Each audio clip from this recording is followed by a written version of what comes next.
If money could solve everything, why was the richest man in the room losing to an 11-month-old baby? The words were never spoken out loud, but they hung in the air like invisible smoke as the crying echoed through the restaurant. It wasn't the soft fussing of a tired child. It was relentless, sharp, desperate, the kind of cry that made people glance at one another, then quickly look away. Inside the Sterling Room, one of Manhattan's most exclusive dining destinations overlooking Central Park, crystal glasses shimmered beneath golden chandeliers. A jazz trio played softly near the grand piano. Conversations worth millions of dollars floated between tables draped in white linen. Everything was polished. Everything was controlled. Until the baby cried. Heads turned. Forks paused halfway to mouths. A woman near the window sighed dramatically. A man loosened his tie and checked his watch. The atmosphere that had taken hours to perfect was unraveling one cry at a time. At the center of it all sat Richard Langford, billionaire founder and CEO of Langford Dynamics. At 39, Richard had built one of the most influential artificial intelligence companies in America. Financial magazines called him visionary. Business networks called him unstoppable. Competitors called him dangerous. But none of those titles mattered tonight. Because tonight, Richard Langford looked like a father completely out of answers. His son Theo sat in his arms, tiny fists clenched, cheeks flushed, tears streaming down his face. The baby had been crying for nearly 20 minutes. Richard had tried everything. The imported bottle formula Theo usually loved. The favorite stuffed elephant. Soft rocking. Gentle singing. Even handing him briefly to his assistant. Nothing worked. If anything, the crying only grew louder. Richard shifted uncomfortably in his chair. His custom navy suit suddenly felt too tight around the collar. Beads of sweat gathered near his temples. Across the table, several potential investors exchanged subtle glances. Not cruel glances. Curious ones. The kind that made Richard feel even worse. He had negotiated billion-dollar acquisitions without blinking. He had delivered keynote speeches to thousands of people. He had faced hostile shareholders and market crashes. Yet none of those moments felt as helpless as this one. Theo let out another cry, louder than before. The sound bounced off marble walls and polished glass. A woman at a nearby table shook her head. "Someone needs to take that baby outside," she muttered. She wasn't trying to be mean. She simply said what many people were already thinking. Richard heard her. So did everyone else. For a brief moment, embarrassment flashed across his face. Not because his son was crying. Because he couldn't help him stop. The jazz music continued playing, but it no longer sounded elegant. It sounded distant. Drowned beneath the cries of a child who seemed to be pleading for something nobody understood. Then something unexpected happened. From across the dining room, someone stopped moving. Not a guest. Not an investor. Not a manager. A waitress. Her name was Amara Johnson. 24 years old. Black apron. White shirt. Hair neatly tied back. She stood near the service station holding a tray against her hip. Unlike everyone else in the restaurant, she wasn't staring at Richard. She wasn't staring at the investors. She wasn't even staring at the crowd reacting to the disruption. Her eyes were fixed entirely on Theo. She watched carefully, quietly, patiently, as though she wasn't listening to the crying at all, as though she was listening to something hidden beneath it. And while the rest of the restaurant saw a crying baby ruining an expensive evening, Amara Johnson saw something else entirely. Amara did not move immediately. She remained near the service station, her tray balanced against her side, watching the small details everyone else seemed to miss. Theo's cries rose and fell in uneven waves. His tiny shoulders tightened. His fingers curled and uncurled. Every few seconds his eyes squeezed shut as if the room itself was overwhelming him. Around him, the restaurant continued trying to function. Silverware clinked against plates. Glasses touched tabletops. Waiters moved between tables carrying expensive meals beneath warm lights. To most people it was background noise. To Theo, it seemed like a storm. Richard shifted his son higher against his shoulder. "Come on, buddy," he whispered softly. "Talk to me." The baby answered with another burst of tears. Richard closed his eyes for a second. Exhaustion was beginning to show. He had not slept much in recent weeks. Since Theo's mother had accepted a temporary humanitarian assignment overseas, Richard had been balancing board meetings, investor calls, and single fatherhood. He never complained. He never allowed himself to appear overwhelmed. Yet tonight, the mask was cracking. Across the table, one of his investors offered an awkward smile. Maybe he is tired. Another suggested hunger. A third mentioned teething. Richard nodded politely at every theory. The truth was that he had already considered all of them. He knew Theo's schedule. He knew what time his son ate, what time he slept, what toys usually made him laugh. None of it explained this. Another cry echoed through the dining room. A few guests looked annoyed now. Others looked sympathetic. But nearly everyone was watching. The attention only deepened Richard's discomfort. He was accustomed to being observed when delivering keynote speeches or appearing on magazine covers. This felt different. This felt personal, human, vulnerable. Near the service station, Amara slowly set her tray down.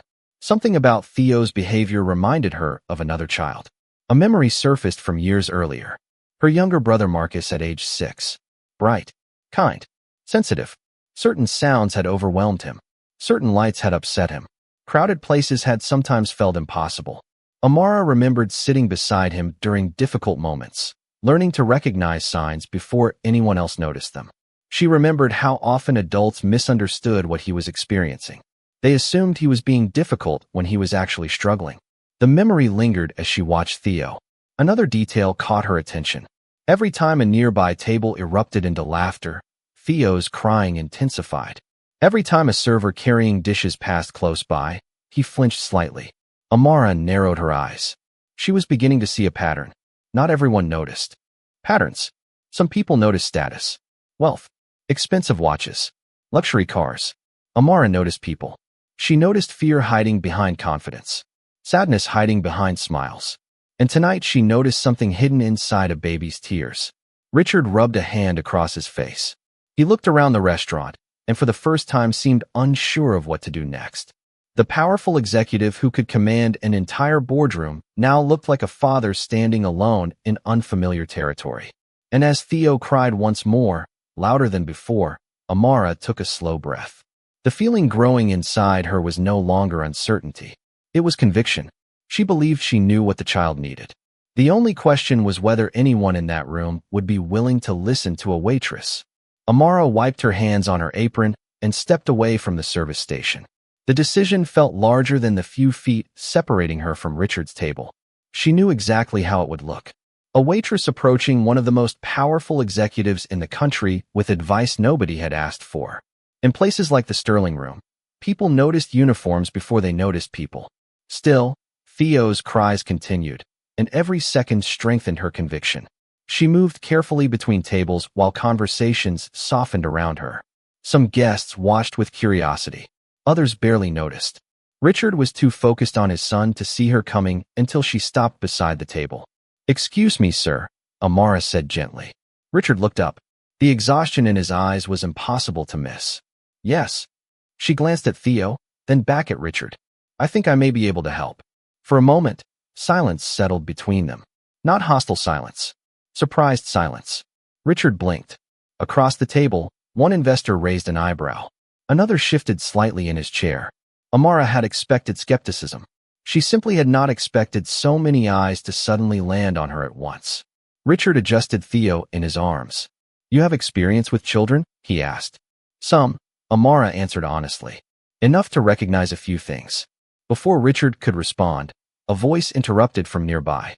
It belonged to Charles Whitmore, one of the restaurant's senior managers. He had been monitoring the situation from across the room. "Amara," he said quietly but firmly, "why do not you let Mr. Langford enjoy his evening?" The irony hung in the air. Nobody at that table was enjoying the evening. Theo cried harder. Charles offered an apologetic smile toward Richard. "She means well." Amara felt heat rise in her face. Not anger. Embarrassment. She knew the look. The polite dismissal. The assumption that she had overstepped. She started to step back. Then Theo let out another cry, and something changed. Richard looked down at his son. The baby was trembling slightly from exhaustion. His small hands remained clenched. His eyes darted toward the ceiling lights before squeezing shut again. Richard followed the movement. For the first time, he noticed what Amara had been noticing all evening. The lights. The noise. The endless activity surrounding them. He looked back at her. "What exactly do you think is wrong?" Amara chose her words carefully. "I do not think he is trying to be difficult. I think he might be overwhelmed." One investor frowned. Another exchanged a glance with his colleague. Richard remained focused on Amara. Overwhelmed by what? She looked around the dining room. Crystal chandeliers reflected light across every surface. Servers moved constantly. Music drifted from the piano. Conversations overlapped from dozens of tables. Everything, she said softly. Richard followed her gaze. For the first time all evening, he seemed to see the restaurant through someone else's eyes. Not as a beautiful luxury destination, as a room full of stimulation pressing in from every direction. Theo's cries continued, but now Richard listened differently. The sound no longer felt random. It felt like communication, like a message nobody had understood. Amara took a slow breath. She knew what she wanted to suggest next. It sounded unusual. It might even sound ridiculous. Yet every instinct told her she was right. And judging by the uncertainty on Richard Langford's face, he was finally willing to consider a possibility that money, influence, and expertise had not been able to provide. Richard looked at his son, then back at Amara. Around them, the restaurant seemed to hold its breath. The investors remained silent. Charles stood a few feet away, clearly uncertain whether to intervene again. Even the nearby guests appeared to be listening now. It was remarkable how quickly attention could shift. Moments earlier, everyone had been focused on the disruption. Now they were focused on the possibility of a solution. Richard adjusted Theo against his shoulder. The baby's cries had become hoarse from exhaustion. Every few seconds he buried his face against his father's jacket, only to pull away again with another burst of distress. The sight tightened something inside Richard's chest. "What would you do?" he finally asked. Amara hesitated, not because she doubted herself, because she understood how unusual her request was about to sound. "First," she said carefully, "I would make the room quieter." A few people exchanged puzzled looks. Richard listened. Quieter. Amara nodded. The music, the extra conversation around the table, the constant movement. If he is experiencing what I think he is experiencing, every sound may feel bigger than it does to us. Richard glanced toward the jazz trio near the piano. The musicians continued playing softly, unaware that they had become part of the discussion. "And then?" he asked. Amara looked at Theo. "Then I would give him a chance to feel safe again." Something about the way she said it caught Richard off guard. Safe again. Not calm down. Not behave. Not stop crying. Safe. The word lingered. For a moment, Richard found himself remembering the previous few weeks. Endless travel. Different environments. New caregivers helping while he managed meetings. Hotels. Airports. Busy schedules. He had convinced himself that Theo was adapting well. But what if he had missed something? What if his son had been trying to communicate discomfort long before tonight? The possibility unsettled him. Nearby, Charles cleared his throat. "Mr. Langford, perhaps we should not disrupt the entire dining room." His tone remained respectful, practical, professional. Yet Richard barely looked at him. His attention remained fixed on Amara. There was no arrogance in her voice, no attempt to impress anyone. She was not trying to prove she was right. She simply seemed concerned about a child. That sincerity mattered, more than Richard realized. Theo cried again, then suddenly flinched as a tray of glasses rattled nearby. Amara noticed. Richard noticed too. Their eyes met briefly. Neither said anything. They did not need to. The reaction spoke for itself. Amara's instincts were beginning to make sense. Richard slowly exhaled. Throughout his career, he had built a reputation on making decisions with incomplete information. Every major business risk involved uncertainty. Yet somehow this felt more difficult. Because this was not about a company. It was about his son. Then Theo reached upward with trembling hands and buried his face against Richard's chest once more. The gesture lasted only a second, but it changed everything.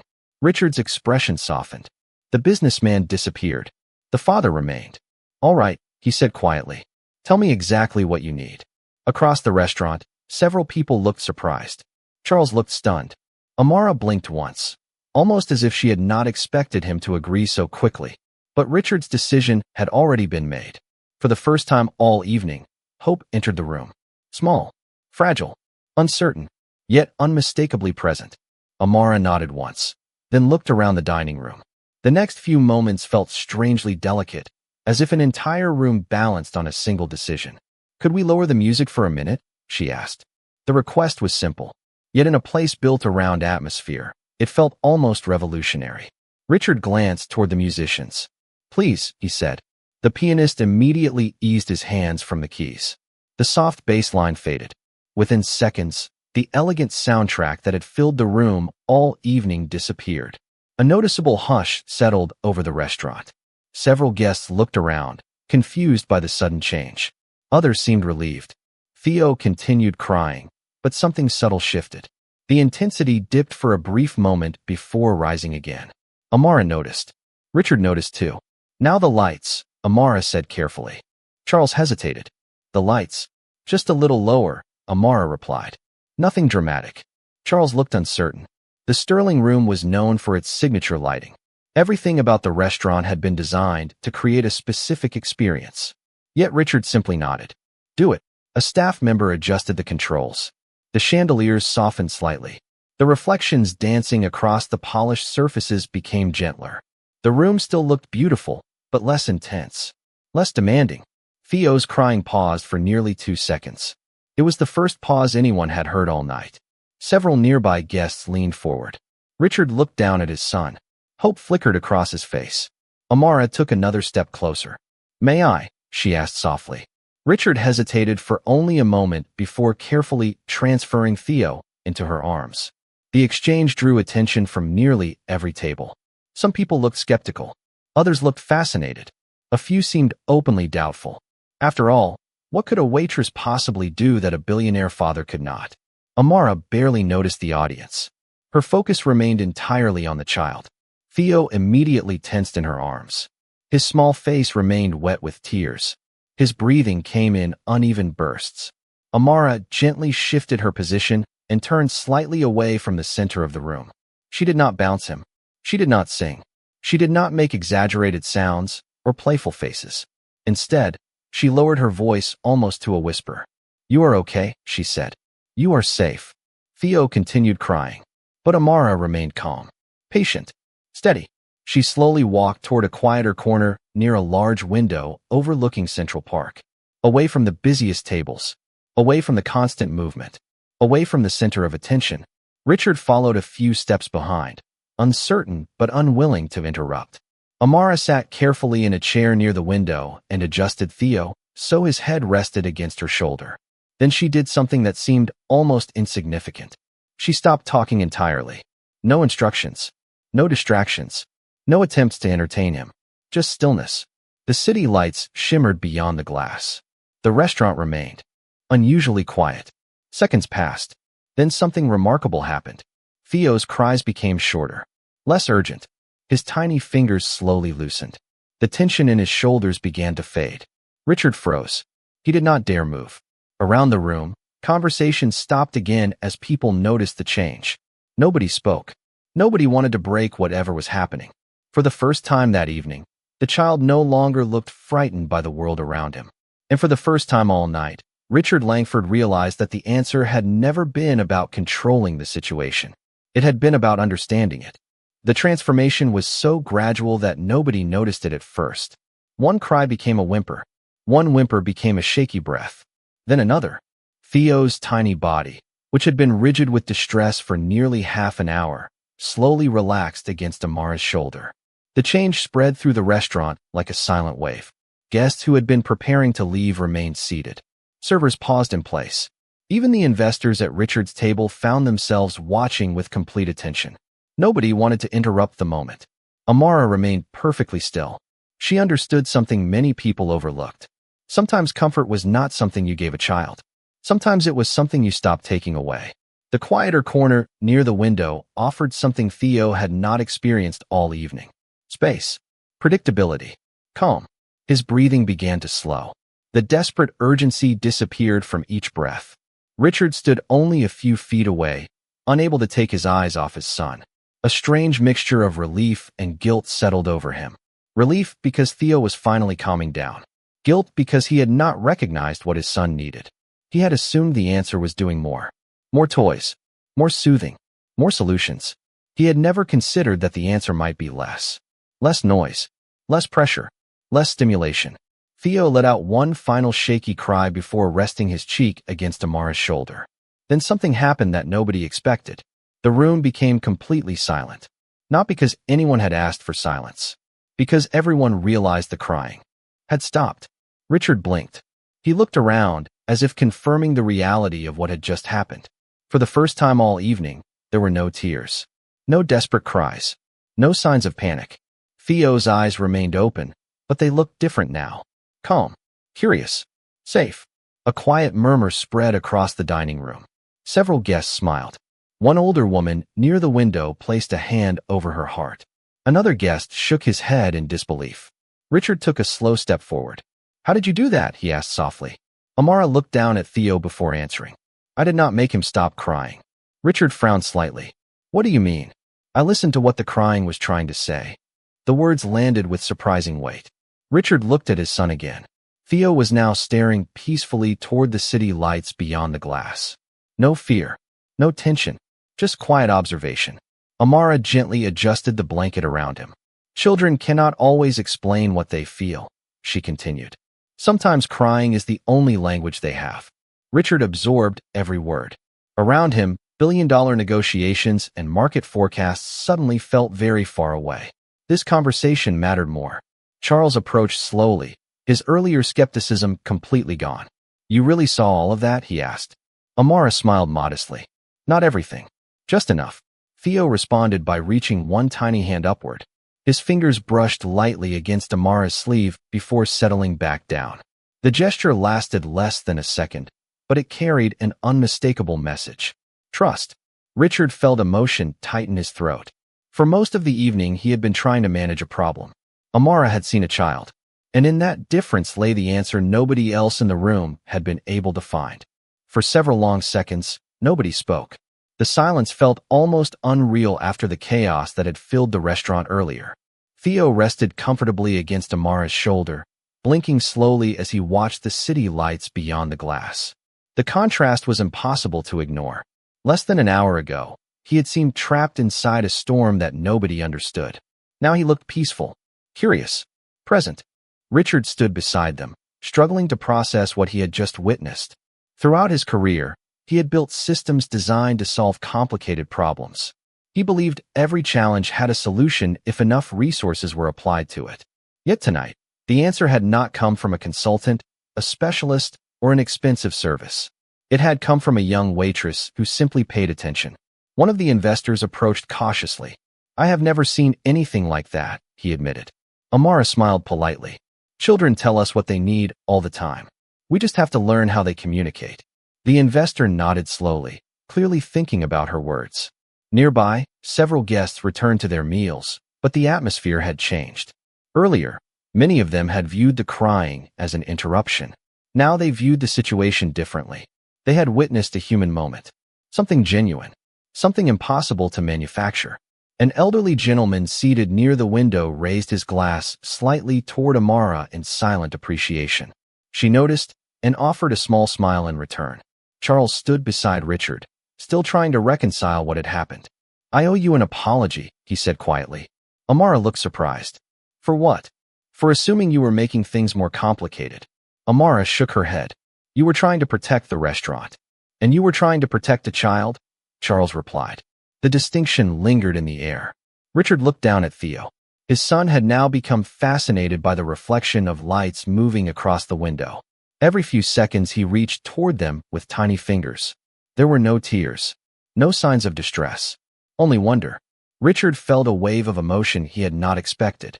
It was not relief alone. It was recognition. Recognition of how much he had missed while focusing on solutions instead of understanding. He thought about recent weeks. The constant travel, the meetings, the schedules, the pressure of balancing fatherhood with responsibilities that never seemed to end. He loved his son more than anything in the world. Yet standing there, he realized love and attention were not always the same thing. Amara had given Theo something simple but powerful. Her full attention. Nothing divided it. Nothing distracted it. She had seen the child before she saw the problem. Richard swallowed hard. That realization was difficult, but it was also necessary. Around them, conversations gradually resumed. The piano remained silent. The room no longer felt rushed. Even the investors appeared less interested in business than they had been earlier. One by one, they drifted back toward their table. Yet Richard remained where he was, watching his son, watching Amara, watching a moment that had quietly changed something inside him. Because for the first time that evening, he understood that the most important lesson in the room had nothing to do with wealth, influence, or success. It had everything to do with seeing another human being clearly. And somehow, a waitress had taught him that without ever trying to. Richard eventually took a seat near the window while Amara carefully handed Theo back to him. This time the transition happened without tears. The baby settled comfortably against his father's chest and continued watching the lights beyond the glass. The simple moment felt extraordinary. Earlier that evening, Richard would have paid any amount of money for this kind of peace. Now it sat quietly in his arms. He looked at Amara with genuine curiosity. "How did you learn all of this?" he asked. Amara leaned lightly against the back of a nearby chair. For a moment, she seemed unsure whether her story belonged in a place like this. Then she smiled softly. "My younger brother taught me." Richard listened. Around them, the restaurant had returned to a gentle rhythm. Guests spoke quietly. Servers moved carefully. The earlier tension had disappeared, replaced by an atmosphere that felt warmer somehow, more human. When Marcus was little, Amara continued, certain environments were difficult for him. Loud sounds, bright lights, crowded places. Most people thought he was being difficult. They saw the reaction, but they never stopped to ask what caused it. Richard glanced down at Theo. The words landed harder than he expected. "So you recognize the signs?" Amara nodded. "Not immediately, but after a while, yes." She looked toward the window where reflections shimmered across the glass. The hardest part was watching people misunderstand him. They assumed he needed discipline when what he really needed was understanding. Richard remained silent. He found himself thinking back through the evening. Every solution he had tried had focused on stopping the crying. None had focused on understanding it. The distinction seemed obvious now, yet he had completely missed it. One of the investors approached again, carrying a glass of sparkling water. "Your brother is lucky to have you," he said. Amara smiled. "Actually, I am the lucky one." The investor looked surprised. Amara laughed softly. "Marcus taught me patience. He taught me observation. He taught me that people communicate in different ways." Richard watched her as she spoke. There was no performance in her words, no desire for praise. She simply carried lessons learned through experience, lessons that had quietly shaped who she became. Theo suddenly reached toward Amara again. His tiny hand opened and closed as if inviting her closer. Everyone noticed. Amara stepped forward and gently touched his fingers. The baby immediately smiled. It was small, brief, but unmistakable. Richard felt his chest tighten. Throughout the evening, he had seen fear, confusion, and exhaustion on his son's face. This was the first smile, the first sign that Theo truly felt comfortable again. "There it is," Amara said softly. "That is the expression I was hoping to see." Richard looked from Theo to Amara. "You knew this would happen?" "No," she answered honestly. "Children are not equations. You cannot predict them perfectly." She paused before adding, "But when they feel safe, they usually show you." The simplicity of the statement stunned him. Safe. The same word she had used earlier. Not controlled. Not managed. Safe. Richard slowly nodded. For the first time all evening, he understood something he would remember long after the restaurant closed. His son had never been asking for a solution. He had been asking for understanding. And somehow, the person who helped him see that was not sitting at the head of a boardroom table. She was standing beside a restaurant window with kindness in her eyes and wisdom earned through compassion. 3 weeks later, a familiar black SUV pulled up outside the Sterling Room just after sunset. The city glowed beneath a sky painted with streaks of orange and blue. Inside the restaurant, the evening crowd had begun to arrive. Glasses sparkled beneath the chandeliers. Soft piano music drifted through the room once again. For most people, it felt like an ordinary night. For Amara, it started that way too. She was carrying menus toward a table when the front door opened, and a small voice immediately captured her attention. It was not crying. It was laughter. Bright, cheerful, unmistakable. She turned and saw Richard walking through the entrance with Theo resting comfortably in his arms. The moment Theo spotted her, his face lit up. His eyes widened with recognition. Then he smiled. Not the uncertain smile of a child meeting someone new. The warm smile of a child seeing someone he remembered. Amara could not help smiling back. "Well, look who is here," she said softly. Theo responded by reaching both arms toward her. Richard laughed. "I think he remembers you." "I think he does," Amara replied. She gently touched Theo's hand, and the little boy giggled. The sound seemed to brighten the entire room. Richard looked different than he had a few weeks earlier. Less tense, less distracted. The exhaustion that had once lingered behind his eyes had softened. There was still responsibility, still pressure, but now there was something else too. Presence. The three of them moved toward a quiet table near the same window where everything had changed. As they sat down, Richard looked out across the dining room for a moment before turning back to Amara. A lot has happened since that night, he said. Amara listened. I started paying closer attention, Richard continued. Not just to schedules and routines. To Theo. He smiled at his son. I realized how often I was trying to solve things instead of understand them. Theo played happily with a wooden toy resting on the table. Calm. Content. Completely different from the child who had arrived there. Weeks earlier in tears. You helped me see that, Richard said. Amara shook her head gently. You saw it yourself. I just pointed in the right direction. Richard considered her words. Then he nodded. Because deep down, he knew she was right. Growth only happens when someone is willing to see differently. Around them, the restaurant carried on as normal. Conversations flowed. Servers moved between tables. Music floated softly through the air. Yet for Richard, this place would never feel ordinary again. It would always be the place where a stranger helped him become a better father. Before leaving, Richard stood and extended his hand. Amara shook it. Then, to her surprise, he said something she would remember for years.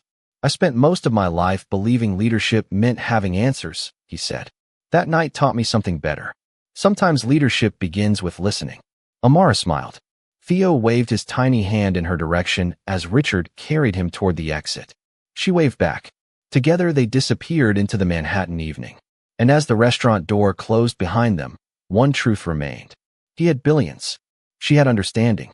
And on the night that mattered most, understanding proved far more valuable.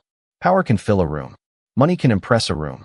But kindness, attention, and compassion can change a life. And sometimes the most important person in the room is the one nobody expected to teach the lesson.